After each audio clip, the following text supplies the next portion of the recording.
Well, we got another minute and we'll get started. Cause I'm not. Yep.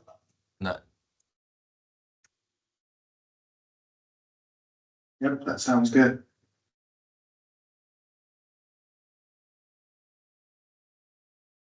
It is now 11 o'clock. All right, let's go ahead and do roll call, Tanner. Okay. I will start out with Benton-Franklin Transit, Benton County, Present. Benton City, Connell, Kennewick, Present. Pasco, Present. Rosser, Here. Richland,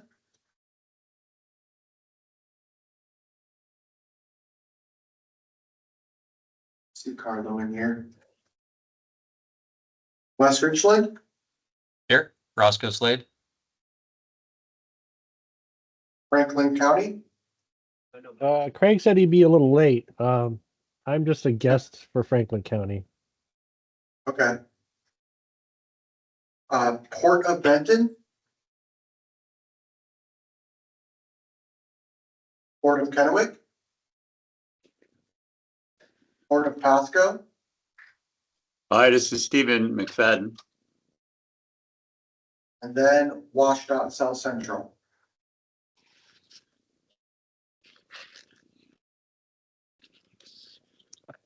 All right, well, we don't have any action items, so quorum is not necessarily needed, even though we do have a pretty good attendance. But Tanner, there were some people that joined in the middle of doing this. Did you capture everybody? Did we? yes, yeah. You got them as they got in? Okay, perfect. All right, this is the first opportunity for public comment for our guests. If you'd like to raise your hand to be recognized to provide public comment, now's the time to do so. See some head shaking, no. Tanner, you see any takers? I do not. Okay, well, we'll move on then to approval of the agenda. If I could have a motion and second to approve today's agenda, that would be great. I move to approve the agenda. I second. Thanks, Maria. Thanks, John. Any comments or questions? Okay, all in favor, say aye. Aye. Aye.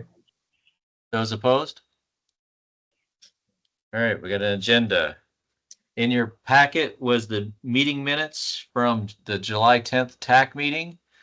Again, looking for a motion to approve in a second. I move to approve. Second. Thanks, Maria. Thanks, Marty. Any questions or comments on the meeting minutes? Okay, all in favor, say aye. Aye. Aye.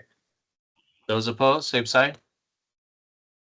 All right, got approved meeting minutes. No action to be taken today, so it's just a lot of reports and discussions. And the first one is Tanner's up on our transportation improvement obligation status.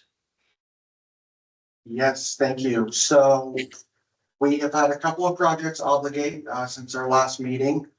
Total of 6 have obligated for a total of 6.9 million. And the remaining amount to meet our target is 2.34 million. I will go to the next slide where you can see that Kennewick's Columbia Center Boulevard widening project obligated for just under 2 million. And then also Benton City's pedestrian crossings project, TAP and CRP funds obligated for a little over 150,000, 160,000. That said, I highlighted some of the jurisdictions that have yet to obligate. We do have our deadline coming up here pretty soon. And that all paperwork or submission for obligation should be done by September 12th to, it would be great if it was earlier, but that would be the cutoff deadline to submit for obligation. And then we can just go through the jurisdictions who have yet to obligate and give a little status update on that. And first off would be Franklin County. Yeah, so yeah, all of our paperwork's in and we're just waiting to hear back. So we're kind of in the waiting game right now. So hopefully we'll be back here soon. Awesome. Sounds great. And then Prosser. The latest schedule I got the other day is September 1st. Okay, sounds good. I believe Nathan did join for Benton City. Do you have any update on the Riverfront Park Trail construction phase? We're working with WashDOT. We've gone through several submittal processes with them on submitting the next revision this afternoon for that. So hoping to get that approved. That's good. All right, and then Benton County down there, CRP funds. So with this one, we have this assigned to a consultant for PE right now and paying for that with local funds. And then we're looking to obligate here pretty soon on this one. Okay. All right. And then I did on the next slide include the 2026 projects. Maria, I don't know if you want to jump in again, but yeah. Yep, so I was under the impression we had our paper with DOT in our last meeting. I confirmed we did not have our paperwork in, but I have made very clear that this was a priority. So I'm confident we'll have our paper with DOT hopefully by the end of this week. That's what my direction was. Now, seeing that other people are close to obligating, do we want to strategize and not obligate 76 this year? Because I think we may be able to meet the goal without it. I'm happy to accommodate. We're doing the obligation now to help the region. So we want to do what is best for all of us collectively. Yeah, now it's definitely preferred. Aaron, if you want to jump in, but yeah.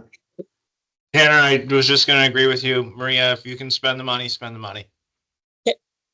We'll push forward as a high priority for us. So we'll go forward. Awesome, thank you. Yeah, we do not want to miss our target 2 years in a row. The penalties are indeed potentially losing future funds. So we do need to make sure we meet our target this year. So yeah, moving forward, that would be great. Thank you, Maria. Okay. And so our over obligation, if we end up over obligating, will be like credited in the next year as part of our target. Okay, cool. Great. Good job, guys. Like I said, don't want to lose the money. Is that all you had, Tanner, for that? Ready to move to the next one? Yes. Yep. Okay. 6B is the long-range transportation plan data request. Alex? Thanks, Roscoe. So BFCOG is initiating the data collection phase for the upcoming, it's now going to be called the Regional Transportation Plan Update. Our goal is to provide a robust picture into the current conditions of our transportation system in the region. And so I have 5 data points that I'm requesting here today. One is the pavement condition, or PCI, of federal aid routes in your jurisdiction. The other one is bridge condition on the federal aid system. The third is newer reconstructed ADA improvements, and this includes curb ramps at intersections, accessible pedestrian signals, and upgrades to transit stops that include shelters, boarding pads, and signage. As well, we're requesting rural road closures due to weather. And so that's between January of 22 and up to July 2025. Hopefully there are no inclement weather closures in July. That would be pretty wild. And then we also have the all-weather mileage increase between January of 22 and basically up till present day. And so the middle column in the table you see on your slide is the time period for the data. And then on the right column is additional insight on the units and methodology that we're looking for. And we'd like this data, if possible, to get it to us by the close of business next Friday, August 15th. Any questions? Yes, Maria. So I have two questions. One is a request, actually. Could we extend that timeline another week or so?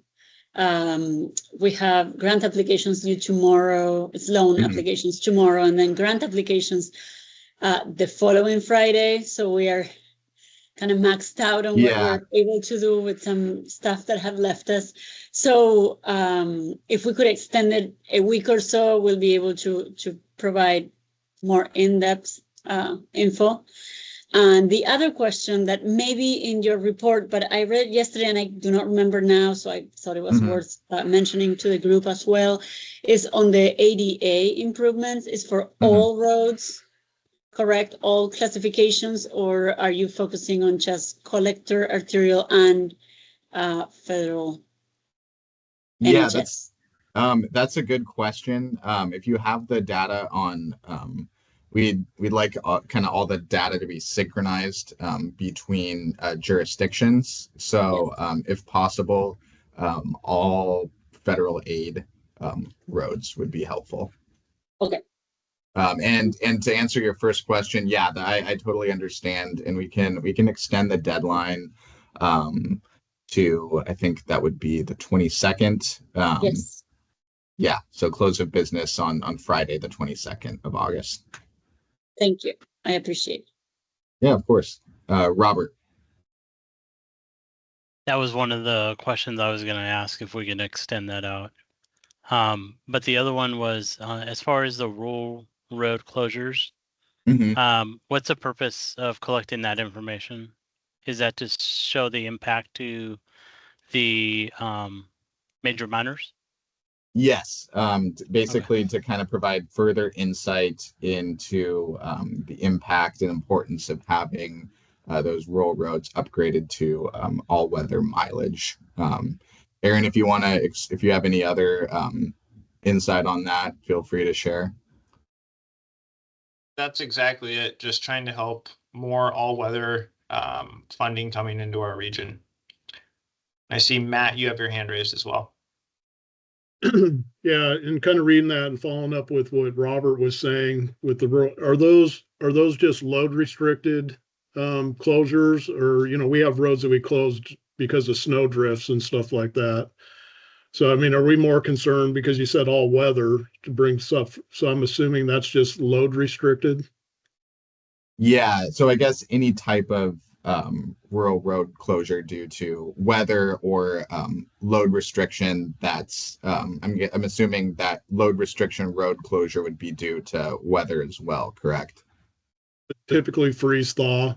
But like I said, we typically close. We have some roads up on top of the horse heavens that we close just because of blowing snow drifts and stuff like that have nothing really to do with the freeze thaw.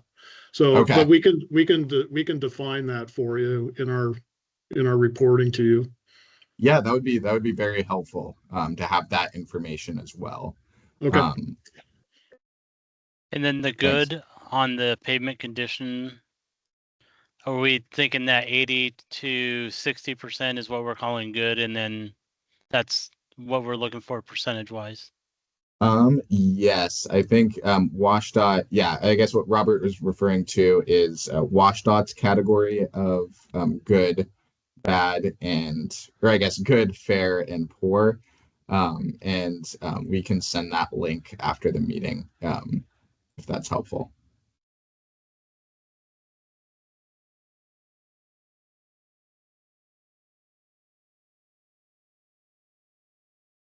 That's all I had. Great, thanks. Well, if there's not any other questions, I'll turn it back to Roscoe. Okay.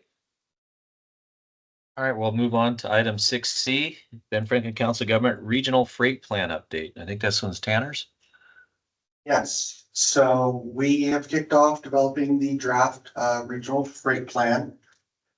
And a big portion of the freight plan is project implementation. Now, when applying for certain funds, I know that there's been stated, I know that there's been stated that you can check a box saying it's part of a regional freight study. And that is where we reached out on July 22nd to request a project list that will be short-term, mid-term, and long-term. Sent that over email. And we ask that you fill that out with the secured projects with secured funds, and then planned projects or unfunded projects. We're gonna include it in our plan. So when applying for funds, you can check that box. And we're asking that you return the project list by Wednesday, end of business on August 27th. And if you have any questions or would like me to resend the table, more than happy to do so.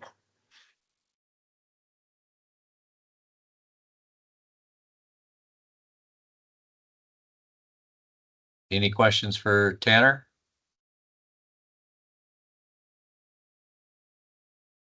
Okay. Looks like August is the month of providing council government a whole bunch of information, so. Is Daisy with the long range transportation plan update 6D? Yes, that's me. Thank you, Roscoe. Good morning, everyone. I'm talking about our regional transportation plan, also known as the long range transportation plan, and previously we called it the Metropolitan Transportation Plan. There's lots of acronyms for it, but we're sticking with Regional Transportation Plan, the RTP. We recently reached out to you all on August 4th, requiring information to compile our regional projects list for the RTP. And that is really important as it will help shape the future of our travel demand model and is key to our RTP. So please check your email and get back to us. I believe we requested the information complete by Friday, September 26th. So if you have any questions on that or you need me to resend that email, please feel free to reach out. Otherwise, we are continuing progress on the RTP.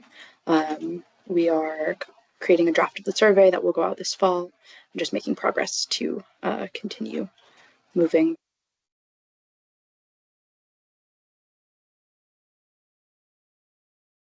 Thanks, Daisy. Any questions for Daisy? Roscoe, can I add one thing since I've been out for a month on this? Just a heads up, next month at the TAC meeting, I'll be letting everybody know about the most fun part. One of the most fun parts about the regional transportation plan is the land use update portion. I'll say historically, we have done it in the past where we ask the jurisdictions to allocate out the populations and then we fact check it and then we do it back and forth. Rather than front loading all of the work, as was pointed out with all of these different asks, we've done the initial portion of doing a first round of a land use update for all of the jurisdictions, and then we will meet with you individually about fact checking it and making sure the populations are allocated correctly so we can have more in-depth meetings. I'll report more on that next month. Just wanted to give you a heads up. Aaron, is it really that fun though? Teach their own, Jeff. Aaron, you're coordinating that with our community development directors, right? Well, Eric specifically said you're the point person, Roscoe. I thought we did in the TAC. I'm joking. Yeah. So we do have all the community development directors that you'll coordinate that with, because that's been the problem in the past is getting, okay. That is correct. Perfect. Okay, any other questions, comments for Daisy or Aaron? Well, that went quick. Okay, we'll move on to member comments. And hopefully I won't miss anybody, but let's start out with Matt with Benton County. Well, Roscoe, I'm going to let Robert do the kind of the updates about our projects, and then I do want to follow him up though on a separate non-transportation related update. Okay. Yeah, so we've got a couple of our safety projects that we've got in design right now that we've got both of our engineers in-house working on. And so we've got those hopefully be completed here within the next, last I heard that they have plans on one of the projects at 90%. And so those will be out for review. And then I know that we have a couple of other projects that we're gearing up to start design on here really soon. So I predict that 2026 is going to be a heavy construction season for us. So that's where we're at right now. Go ahead, Matt. Yeah, like I said, this is a non-transportation related comment, but since I have the audience, I thought I'd state it that the moderate risk waste facility for Benton County has been permitted. And I just want to get that out there. That's 15 plus years in the making to get the new moderate risk waste facility. So it's a pretty huge accomplishment. And I want to thank any of the SWAC members that are on here for all of their work on that. The other thing I want to mention is we are in the middle of a soft opening right now. So any residents in Benton County can call up the moderate risk waste facility. All that stuff is on our website, all the information, and that's by appointment only at this point. We have a ribbon cutting ceremony at 2 p.m. on Tuesday, the 19th, with the grand opening of the moderate risk waste facility being the 20th. And so all hours of operation are on there. We will be open Wednesday through Saturday. I think it's 8 to 5 o'clock. And so that's a huge deal for our county, getting household hazardous waste and other moderate risk waste out of the waste stream. So just want to let everybody know, and please feel free as you talk to your neighbors or whoever, there's a place where now they can take their household hazardous waste. So just wanted to get that out there. Thanks, Roscoe. Thanks for the time. Yeah, it's a pretty big deal. I was thinking 20 years, but we'll have to figure out the exact date when the old one burned down at the Richland landfill, but it seems like it's been forever. Yeah. Let's see. Next up, John with City of Kennewick. Thanks, Roscoe. Just a quick update. You will want to avoid Columbia Center Boulevard and Quinault tonight and tomorrow. They're going to be paving, doing some roadway repair and paving that intersection, as well as part of our 2025 overlay project, Edison and 4th and Clearwater, Thursday, Friday night. So if you're in Kennewick, avoid those areas in the evenings. The other thing we had 2 projects on the contingency list from the recent call for pavement preservation for Columbia Drive, and we actually just received $3.3 million from the NHS Asset Management Program federal funding. So that fully funds both of those projects. So we'll have to remove those off of the contingency list. Congratulations, John. Good news. All I got. Thanks. Okay. Let's see, Maria. John. Oh, sorry, John. Can you send me an email of those 2 projects just so I make sure I get the right ones off? You bet. Awesome. And then also Benton-Franklin Transit, Kevin joined, and we still have Benton City. Just keep it alphabetical order. okay. Yeah. Let's go with Maria, City of Pasco. Gotcha. Thank you. We also received an award from NHS for the Road 68 overlay work. It goes from I-182 to Court Street. So we're very happy about that. We will get started working on it as soon as we can obligate those funds. But first, Road 76. So along with that, we're just wrapping up work on the Broadmoor corridor. We had widening that happened and intersection improvements at Broadmoor, Buckingham, and Burns Road. The Burns Road project is finished.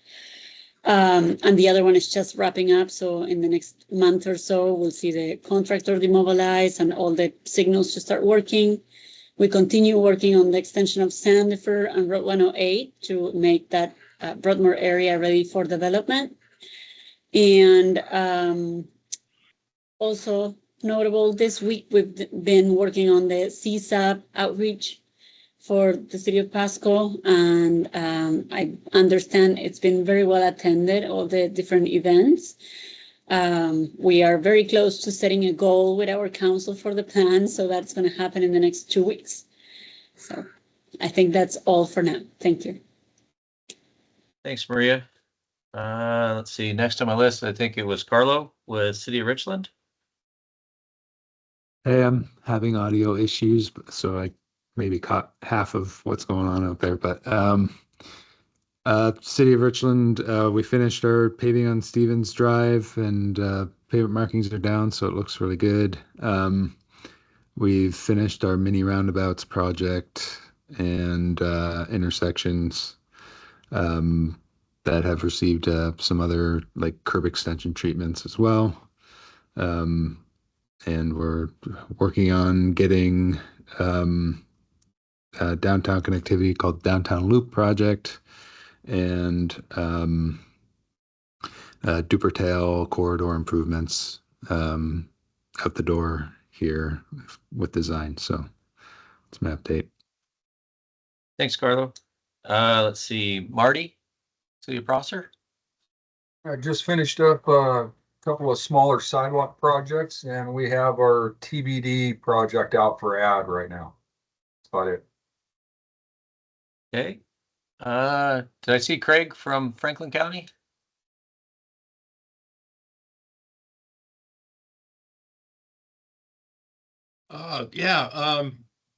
We have the Glade North Rehabilitation Project there from Lamb Weston to Clark or Self Landing. That's out to add. We look to open on that on the 14th, and we just, I think probably Jeff covered this earlier. I just came in. I apologize. And we've got the PS&E packet to local programs for the North Railroad Avenue project. So we're hoping to get that obligated by the end of the month, which will help out the COG. Perfect. That's about all I have. Thanks, Craig. Nathan with Benton City. Yeah, we are pending final approval of our design for the pedestrian crossing project, hoping that goes out to ad here in the near future. And then working on selecting our engineering consultant for the new projects, our roundabout, and also the safe routes to school sidewalks that we've got going in between our elementary school and our high school. Very nice. Thanks, Nathan.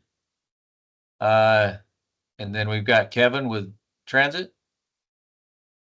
Yeah, good morning, everyone. Apologies for missing the majority of the meeting here.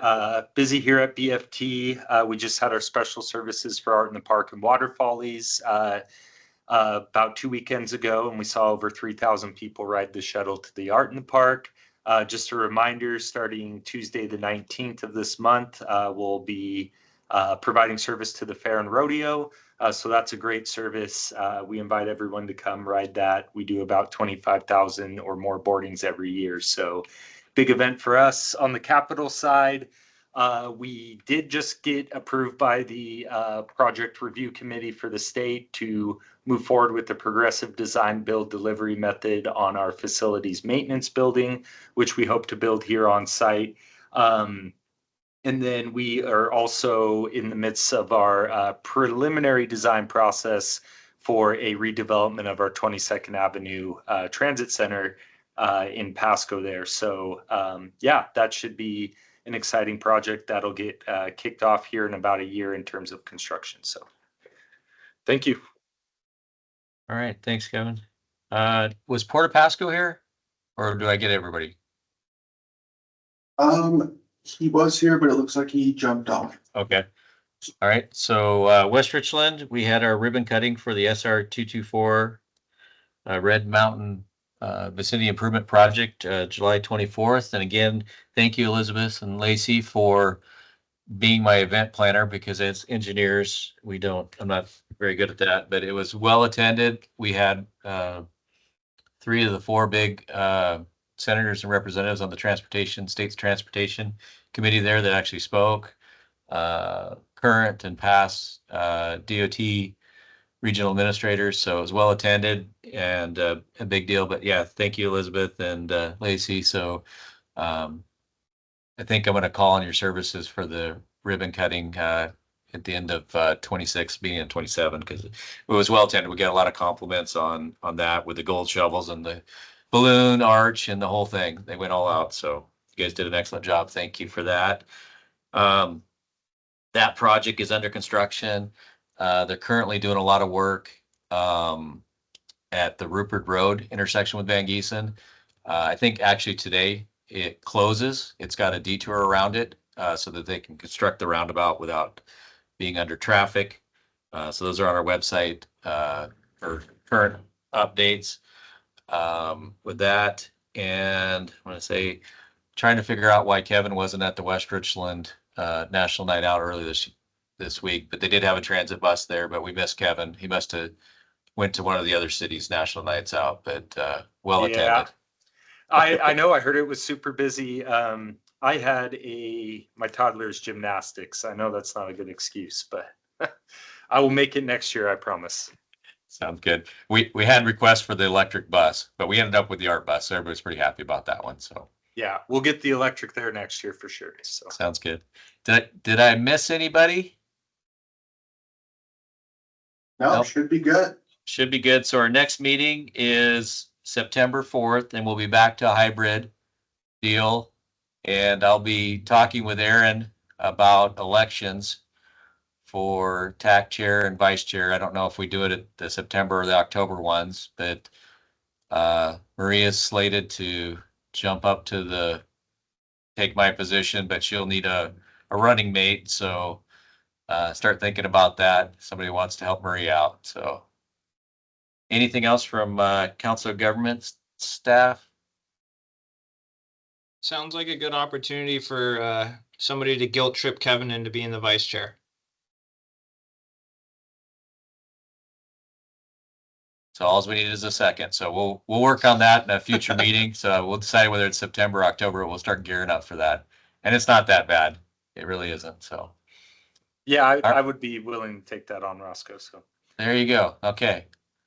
So we'll work with staff and see which meeting we're going to do that, have the election. So all right, I think that's all the business for today. And we got out early, so everybody's got an extra half an hour in their day.